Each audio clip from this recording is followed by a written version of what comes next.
Hello friends, welcome back to my YouTube channel. എല്ലാവർക്കും സുഖമാണെന്ന് വിചാരിക്കുന്നു. നമ്മുടെ പ്രിയപ്പെട്ട പരമ്പര മൗനം സമ്മതം രണ്ടാം ഭാഗത്തിന്റെ 354 എപ്പിസോഡ് വിശേഷങ്ങളിലേക്ക് ഏവർക്കും സ്വാഗതം. ഒട്ടേറെ വൈകാരിക നിമിഷങ്ങളും അപ്രതീക്ഷിത ട്വിസ്റ്റുകളുമാണ് ഈ എപ്പിസോഡിൽ നമ്മെ കാത്തിരിക്കുന്നത്. അപ്പോൾ നമുക്ക് ഒട്ടും വൈകാതെ തന്നെ നേരിട്ട് എപ്പിസോഡിലേക്ക് കടക്കാം. എപ്പിസോഡ് വിവരണം. എപ്പിസോഡിന്റെ തുടക്കത്തിൽ നമ്മൾ കാണുന്നത് പരിഭ്രമിച്ചു നിൽക്കുന്ന മാലയെയാണ്. അഗ്നിഹോത്രി കുടുംബത്തിലെ ഓരോ രഹസ്യങ്ങളും കൈക്കലാക്കുക എന്ന ലക്ഷ്യത്തോടെ കാലിന്ദിയുടെ അലമാര പരിശോധിക്കുകയാണ് അവൾ. കാലിന്ദിയുടെ ഒപ്പുള്ള ആ പ്രധാനപ്പെട്ട രേഖകൾ എങ്ങനെയെങ്കിലും കിട്ടുമോ എന്ന് നോക്കി ഓരോ ഫയലുകളും അവൾ അരിച്ചു പെറുക്കുന്നുണ്ട്. ചുറ്റും നോക്കി ആരും വരുന്നില്ലെന്ന് ഉറപ്പുവരുത്തി അതീവ ജാഗ്രതയോടെ അവൾ തിരച്ചിൽ തുടരുകയാണ്. എന്നാൽ മാല ഒട്ടും പ്രതീക്ഷിക്കാത്ത സമയത്താണ് പിന്നിൽ നിന്നും കാലിന്ദിയുടെ ശബ്ദം കേൾക്കുന്നത്. മാല എന്ന് കാലിന്ദി വിളിച്ചതും മാല അക്ഷരാർത്ഥത്തിൽ ഞെട്ടിപ്പോയി. പരിഭ്രമത്തോടെ അവൾ പതുക്കെ തിരിഞ്ഞു നോക്കി. നിനക്കിവിടെ എന്താണ് പണി എന്ന് കാലിന്ദി ചോദിച്ചപ്പോൾ മാലയുടെ ഉള്ളിലുണ്ടായിരുന്ന സമാധാനം മുഴുവൻ പോയി. പക്ഷേ തന്റെ പരിഭ്രമം പുറത്തു കാണിക്കാതെ അവൾ വേഗം ഒരു കള്ളം പറഞ്ഞു. അമ്മേ, ഞാൻ ഇതിലൂടെ പോയപ്പോൾ അലമാരയുടെ വാതിൽ തുറന്നു കിടക്കുന്നത് കണ്ടു. അത് അടച്ചു വെക്കാൻ വേണ്ടി നോക്കിയതാണ് എന്ന് അവൾ വിക്കി പറഞ്ഞു. ഭാഗ്യത്തിന് കാലിന്ദി അത് വിശ്വസിച്ചു. അത് സാരമില്ല മോളെ, നീ ഇപ്പോൾ ഇവിടെ അല്ല നിൽക്കേണ്ടത്. ഇന്ന് ദീപാവലിയല്ലേ, പൂജ നടക്കുന്ന സ്ഥലത്താണ് നീ പോകേണ്ടത്. നമുക്ക് അങ്ങോട്ട് പോകാം എന്ന് കാലിന്ദി പറഞ്ഞു. എന്നാൽ പോകുന്നതിന് മുൻപ് മാലയ്ക്കൊരു സമ്മാനം നൽകാനുണ്ടെന്ന് പറഞ്ഞ് കാലിന്ദി ഒരു സ്വർണ്ണപ്പെട്ടി എടുത്തു. മാലയുടെ കണ്ണുകൾ ആ പെട്ടിയിൽ ഉടക്കി നിന്നു. ഇന്ന് ദീപാവലിയല്ലേ, ഇത് എന്റെ വക നിനക്കുള്ള സമ്മാനമാണ്. നീ ഇപ്പോൾ ആഷിന്റെ ഭാര്യയാണ്. അവനെ നല്ലതുപോലെ നോക്കേണ്ടത് നിന്റെ ഉത്തരവാദിത്തമാണ്. അവന്റെ മോശം സ്വഭാവങ്ങളെല്ലാം മാറ്റി അവനെ നല്ലൊരു മനുഷ്യനാക്കി മാറ്റിയെടുക്കണം. നിങ്ങൾ രണ്ടുപേരും വളരെ സ്നേഹത്തോടെ കഴിയണം എന്ന് സ്നേഹപൂർവ്വം കാലിന്ദി ഉപദേശിച്ചു. കാലിന്ദിയുടെ ആ വലിയ മനസ്സിന് മുന്നിൽ എന്തു പറയണമെന്നറിയാതെ പിടിക്കപ്പെടാത്തതിന്റെ ആശ്വാസത്തിൽ മാല ആ സമ്മാനവും വാങ്ങി അവിടെ നിന്ന് വേഗം സ്ഥലം വിട്ടു. അടുത്തതായി നമ്മൾ കാണുന്നത് ആശ്രമത്തിൽ നിൽക്കുന്ന അഞ്ജലിയെയാണ്. ദീപാവലി ആഘോഷങ്ങളുടെ വെളിച്ചം ചുറ്റുമുണ്ടെങ്കിലും അഞ്ജലിയുടെ മനസ്സ് നിറയെ മക്കളെക്കുറിച്ചുള്ള സങ്കടമായിരുന്നു. ഒരു ചേച്ചി വന്ന് അഞ്ജലിയെ ആശ്വസിപ്പിക്കാൻ ശ്രമിക്കുന്നുണ്ട്. നീ എന്തിനാണ് ഇങ്ങനെ വിഷമിച്ചിരിക്കുന്നത്? ഇന്ന് ആഘോഷിക്കേണ്ട ദിവസമല്ലേ? അവരെല്ലാവരും അവിടെ സന്തോഷത്തോടെ ഇരിക്കുന്നുണ്ടാവും. നമുക്കിവിടെ നന്നായി മധുരമൊക്കെ കഴിച്ച് ദീപാവലി ആഘോഷിക്കാമെന്ന് അവർ പറയുന്നുണ്ടെങ്കിലും അഞ്ജലിക്ക് ഒന്നിനും കഴിയുന്നില്ല. തന്റെ മകൾ ആശ ഇതുവരെ ഫോൺ വിളിക്കാത്തതിന്റെ ടെൻഷനിലായിരുന്നു അവൾ. ആ സമയത്താണ് ആശ്രമത്തിലേക്ക് ഒരു ഫോൺ വരുന്നത്. അഞ്ജലി, ദാ ആശയുടെ ഫോൺ വന്നിരിക്കുന്നു എന്ന് ഒരു ചേച്ചി വിളിച്ചു പറയുന്നത് കേട്ടതും അഞ്ജലി സന്തോഷം കൊണ്ട് ഓടിച്ചെന്നു. ഫോണിലൂടെ ആശയുടെ ശബ്ദം കേട്ടപ്പോൾ ആ അമ്മയുടെ മനസ്സ് നിറഞ്ഞു. സുഖമല്ലേ? ഹാപ്പി ദീപാവലി എന്ന് ആശ ആശംസിച്ചു. അഞ്ജലിയും കൂടെയുള്ള സ്ത്രീകളും സന്തോഷത്തോടെ തിരിച്ച് ഹാപ്പി ദീപാവലി നേർന്നു. മോളിപ്പോൾ മുംബൈയിൽ എവിടെയാണ് എന്ന് അഞ്ജലി ചോദിച്ചപ്പോൾ സത്യം പറയാതെ തങ്ങൾ ഒരു ചെറിയ വീട്ടിലാണെന്നും പക്ഷെ അവിടെയുള്ളവർ നല്ലവരാണെന്നും പറഞ്ഞ് ആശ അഞ്ജലിയെ ആശ്വസിപ്പിച്ചു. അതിനിടയിൽ അശോക് അരികിലെത്തി അമ്മേ, ഹാപ്പി ദീപാവലി, എന്റെ വിഷ് കിട്ടിയില്ലേ എന്ന് ചോദിക്കുന്നുണ്ട്. അഞ്ജലി അശോകിനെയും വിഷ് ചെയ്തു. ഞാൻ നിന്നെ മറന്നിട്ടില്ല മോനെ. നിങ്ങൾ രണ്ടുപേരും സന്തോഷമായും സമാധാനമായും ജീവിക്കാൻ വേണ്ടി ഞാൻ എപ്പോഴും പ്രാർത്ഥിക്കുന്നുണ്ട്. നിങ്ങൾ ആഗ്രഹിക്കുന്നതെല്ലാം നടക്കട്ടെ എന്ന് അഞ്ജലി സ്നേഹത്തോടെ പറഞ്ഞു. നിങ്ങൾ ഇപ്പോൾ മുംബൈയിൽ എവിടെയാണ് നിൽക്കുന്നത് എന്ന് അഞ്ജലി വീണ്ടും ചോദിച്ചപ്പോൾ മറുപടി പറയാൻ പ്രയാസപ്പെട്ട ആശ, ഇവിടെ ദീപാവലി ആഘോഷിക്കാൻ വേണ്ടി ഞങ്ങളെ വിളിക്കുന്നുണ്ട്. വല്ലാത്ത തിരക്കാണ് അമ്മേ എന്ന് കള്ളം പറഞ്ഞ് ഫോൺ കട്ട് ചെയ്തു. എങ്കിലും മക്കളുടെ ശബ്ദം കേട്ട സന്തോഷത്തിൽ അഞ്ജലി മറ്റുള്ളവർക്കൊപ്പം ദീപാവലി ആഘോഷിക്കാൻ തയ്യാറായി. പിന്നീട് സീൻ മാറുന്നത് മാലയിലേക്കാണ്. പേടിച്ചോടി അങ്കുഷിന്റെ റൂമിലെത്തിയ മാല തന്റെ പക്കലുള്ള സ്വർണ്ണപ്പെട്ടി അവനെ കാണിച്ചു. ഭാഗ്യത്തിന് രക്ഷപ്പെട്ടതാണ്. അമ്മ ഇപ്പോൾ എന്നെ പിടിക്കുമായിരുന്നു. രേഖകൾ കിട്ടിയില്ലെങ്കിലും ഇവിടുത്തെ മരുമകളായതുകൊണ്ട് ദീപാവലി സമ്മാനമായി അമ്മ എനിക്ക് ഈ സ്വർണ്ണപ്പെട്ടി തന്നു എന്നവൾ പറഞ്ഞു. മാലയ്ക്ക് രേഖകൾ കണ്ടെത്താൻ കഴിയാത്തതുകൊണ്ട് അങ്കുഷ് അവളുടെ കയ്യിൽ നിന്നും സ്വർണ്ണപ്പെട്ടി വാങ്ങി ഉള്ളിലേക്ക് പോയി. മുംബൈയിൽ ആശയും അശോകും ദീപാവലി ആഘോഷിക്കാൻ തയ്യാറെടുക്കുകയാണ്.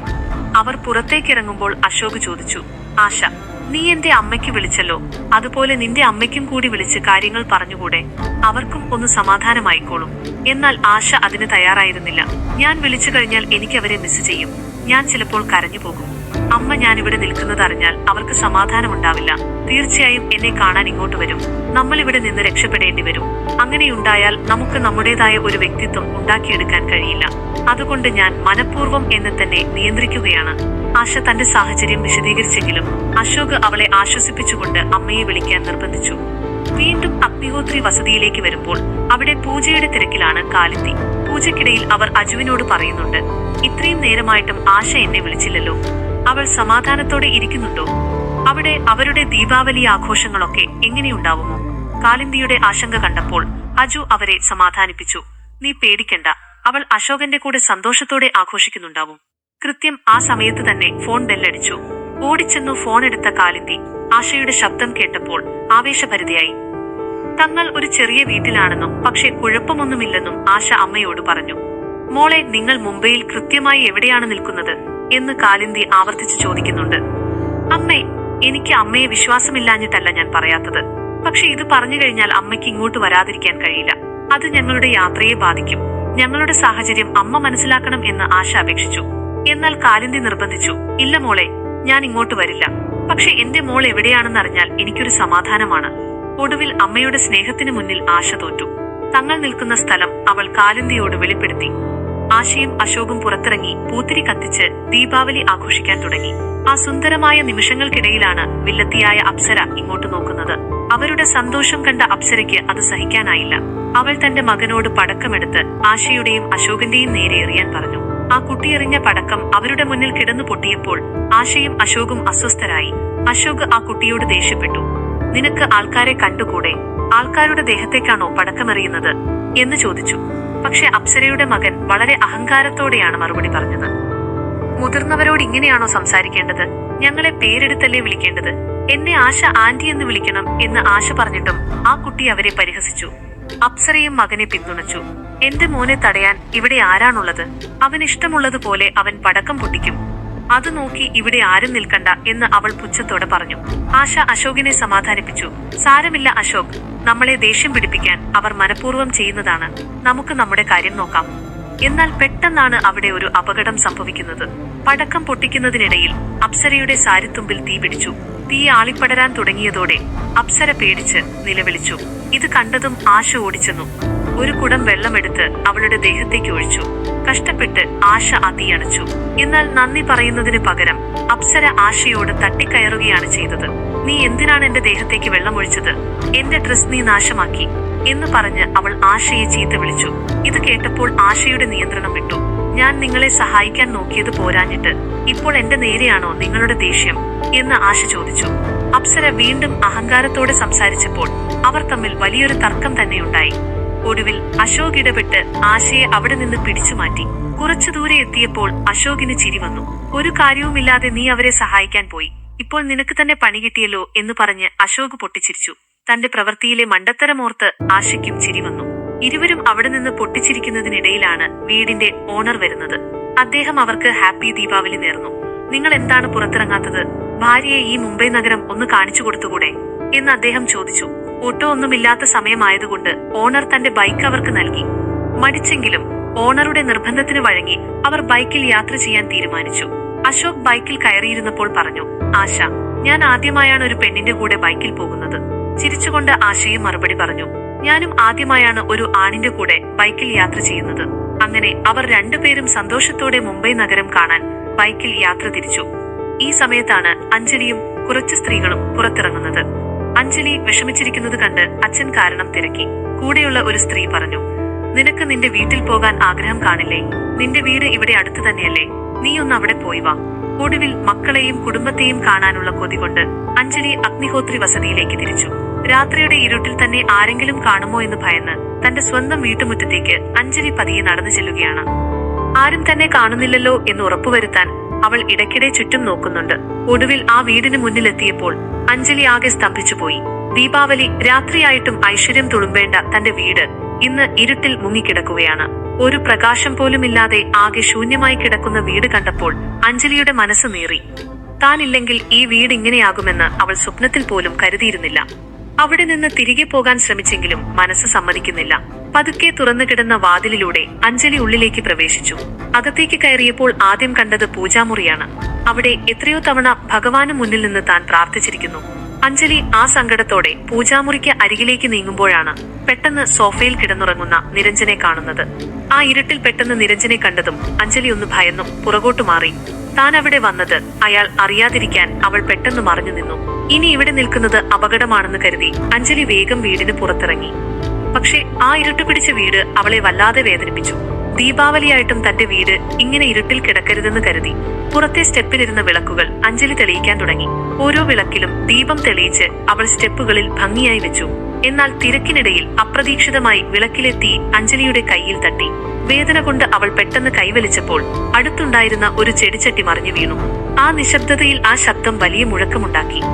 ചെടിച്ചട്ടി വീഴുന്ന ശബ്ദം കേട്ട് നിരഞ്ജൻ പെട്ടെന്ന് ഞെട്ടി ഉണർന്നു.